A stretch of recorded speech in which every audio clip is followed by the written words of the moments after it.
เลยปกติยังตื่นแบบ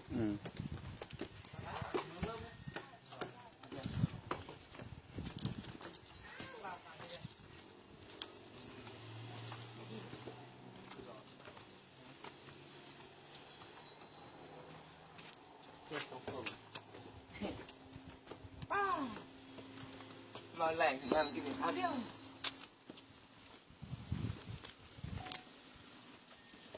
มันแลบอะปัดวิ่งเลย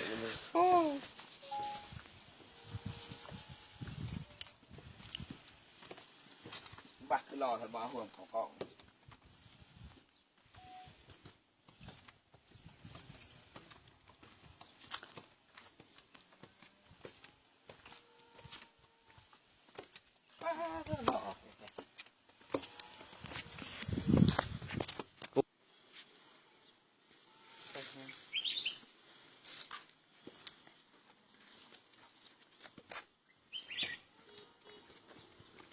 ทางลงเหรอ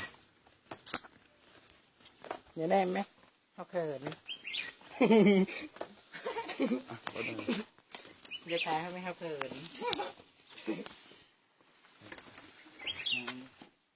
ย่างแล้วแม่อย่าแนมให้ไหมเขาเขิน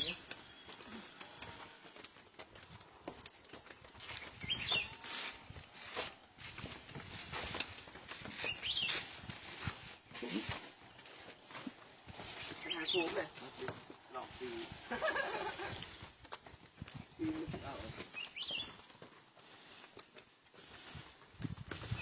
ก็ยาวขนาดนั้นไอ้นี่มานี่ย่อย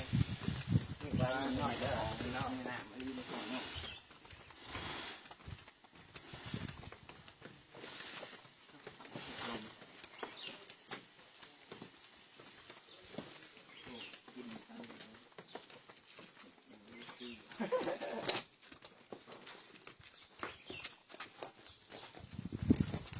กินก๋วยเตี๋ยว